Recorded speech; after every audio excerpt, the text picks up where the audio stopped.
हमारे साथ उत्तरी दिल्ली नगर निगम में स्थायी समिति के सदस्य और उत्तरी दिल्ली नगर निगम में ही नेता विपक्ष दो नेता मौजूद हैं आम आदमी पार्टी के। उनसे बात करेंगे। उत्तरी दिल्ली नगर निगम की स्थायी समिति में आज टैक्स से संबंधित कुछ प्रस्ताव आए थे। आपसे जानना चाहूँगा, आप पहले तो आपका नाम जानना चाहूँगा। मेरा नाम रविंद्र भारद्वाज है। मैं निगम पार्षद अमन विहार वार्ड 41 से स्थायी समिति उत्तरी दिल्ली नगर निगम।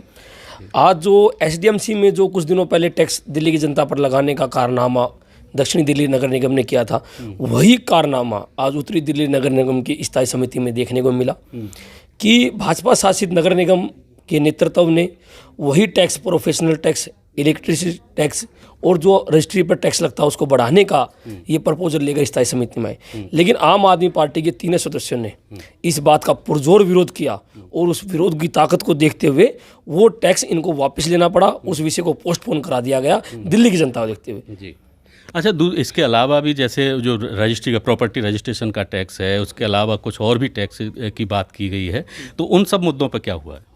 ये कोरोना का बहाना देकर दिल्ली की जनता पर अतिरिक्त बोझ डालने का काम कर रहे हैं कर के रूप में। इनका एक ही बहाना जी कोरोना में नगर निगम का ये हुआ। तो मैंने उसी विषय को उठाया कि हमारा लॉकडाउन जो लगा वो 24 मार्च को लगा। आपका टैक्स कलेक्शन 112 करोड़ रुपए कम हो गया, जो आधिकारिक बयान अधिकारियों ने दिया स्थायी समिति के समक्ष।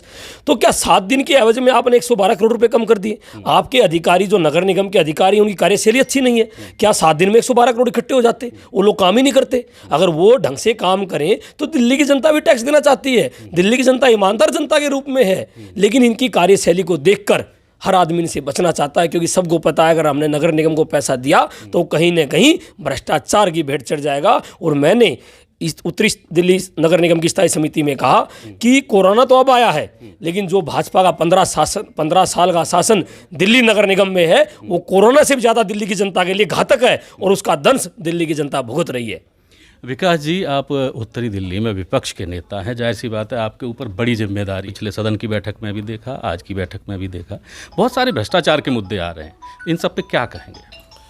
देखिए, भारतीय जनता पार्टी के जो आला नेतागण हैं और जो हमारे आला अधिकारीगण हैं, वो सब मिली भगत से कुछ भ्रष्ट लोगों को बचाना चाह रहे हैं। इसके लिए हमने हाउस में शॉर्ट नोटिस लगाया। तो मतलब हद ये हो चुकी है कि हमें शॉर्ट नोटिस की जानकारी तक नहीं दे रहे, जो कि हमारा अधिकार है। उसमें भी हमें घुमा रहे हैं कि हम जानकारी एकत्रित कर रहे हैं, ऐसा कर रहे हैं, वैसा कर रहे हैं। आज हमने स्टैंडिंग कमेटी में भी लगाया, फिर हमने जो जूता घोटाला पकड़ा था उसके क्वेश्चन लगाए, उसका भी हमें जवाब नहीं दिया गया कि हमें भी जानकारी मिली नहीं है, इकट्ठी करके दे रहे हैं। तो भ्रष्टाचार से पता नहीं क्यों ये मुँह छुपा के भाग रहे हैं। तो इसका मतलब ये है कि भ्रष्टाचार सब उन्हीं के इशारे पर हो रहा है। जब भ्रष्टाचार इतना बड़ा मुद्दा है और प्रधानमंत्री मोदी जी भी कहते हैं भ्रष्टाचार में जीरो टॉलरेंस है, लेकिन जब इसका मतलब तो भारतीय जनता पार्टी के यहाँ के एमसीडी के नेता उनकी भी नहीं सुनते कि वो भ्रष्टाचार के मुद्दों पर जवाब ही नहीं दे रहे। हमें जो अब जवाब भी लेना चाह रहे हैं वो जवाब नहीं दे रहे। और बड़े आश्चर्य की एक बात है कि परसों एक घटना घटी, जो जानकारी हम मांग रहे हैं। परसों एमएचओ साहब जो कि बिना किसी अधिकार के उस कुर्सी पे बैठे हैं, सीएनडी की गाइडलाइन के हिसाब से जो चार्जशीट आदमी है उसका प्रमोशन हो ही नहीं सकता, वो बिना किसी अधिकार के जबरदस्ती वहाँ पर बैठे हैं। उन्होंने सभी डीएचएच के एक लेटर निकाला, जो जानकारी हमने मांगी वही स्पेसिफिक कि मेरे ऑफिस से मेरी छुट्टी के दिन काफ़ी इंपॉर्टेंट कागज गुम हो गए हैं। तो इस लेटर का मतलब तो सीधा सीधा ये निकलता है कि मतलब उनके पास बचने का कोई रास्ता ही नहीं है, तो वो कह रहे हैं कागज ही गुम हो गए। तो इतना बड़ा भ्रष्टाचार का जो ये खेल हो रहा है, तो मैं भारतीय जनता पार्टी के शीर्ष नेताओं को, बड़े अधिकारियों को आपके माध्यम से कहना चाहूँगा कि दिल्ली की जनता पागल नहीं है, वो सारा देख रही है। दिल्ली की जनता ये देख रही है कि दिल्ली सरकार ने जो इनको फर्स्ट क्वार्टर के 550 करोड़ रुपए दिए, 500-600 करोड़ रुपए इनके पास हाउस टैक्स का रेवेन्यू आया और प्रॉपर्टी टैक्स से इनको रेवेन्यू आ रहा है, वो गया कहाँ? अभी तक इन्होंने पिछले क्वार्टर की तनख्वाह तक नहीं दी, वो पैसा जा कहाँ रहा है उसका? यानी विकास जी, आप सीधे सीधे बीजेपी नेतृत्व पर भ्रष्टाचार का आरोप लगा रहे हैं। बिल्कुल, मैं 14 साल से यहाँ बैठकर ये भ्रष्टाचार ही कर रहे हैं और उस भ्रष्टाचार की वजह से आज एमसीडी इतनी खोखली हो गई है कि कर्मचारियों को तनख्वाह देने के पैसे नहीं है। जो रिटायर कर्मचारी हो गए 60 साल के बाद, आज उनको 2-2, 3-3 साल जो बेचारे चल नहीं सकते, वो अपनी पेंशन के लिए, अपने एरियर्स के लिए, अपने पीएफ के लिए धक्के खा रहे हैं। मतलब इससे शर्मनाक और क्या होगा कि 14 साल में बीजेपी ने एमसीडी को इस कदर अपंग बना दिया है। तो ये भ्रष्टाचार की भेंट तो चढ़ा हुआ है सब कुछ। क्या आम आदमी पार्टी की अब कोई और भी रणनीति रहेगी ताकि ये भ्रष्टाचार और ऐसे ही मुद्दों पर रोक लगाई जा सके?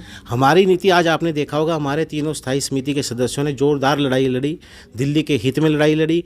जो वो टैक्स बढ़ाने के प्रस्ताव लेके आए थे सारे हमने पोस्टपोन कराए, भ्रष्टाचार के मुद्दों को जोर शोर से उठाया। आज उन्होंने हमें आश्वासन दिया है कि अगली मीटिंग से पहले हम सारे जवाब दे देंगे। लेकिन मैं आपके चैनल के माध्यम से पूरी दिल्ली की जनता को आश्वस्त करना चाहता हूँ कि हम, हमारी पार्टी के सभी स्टैंडिंग मेंबर के सदस्य, सभी पार्षद, हमारे शीर्ष नेतृत्व के आशीर्वाद से दिल्ली की जनता के हित की लड़ाई लड़ते रहेंगे, भ्रष्टाचार के खिलाफ आवाज़ उठाते रहेंगे। और जो हमारे एमसीडी प्रभारी जी दुर्गेश पाठक जी ने कहा था कि 1 रुपये का भ्रष्टाचार अब हम होने नहीं देंगे, तो उस पर हम अड़िग हैं। हम 1 रुपये का भ्रष्टाचार अब होने नहीं देंगे। चलिए, हमसे बात करने के लिए आपका बहुत शुक्रिया। धन्यवाद।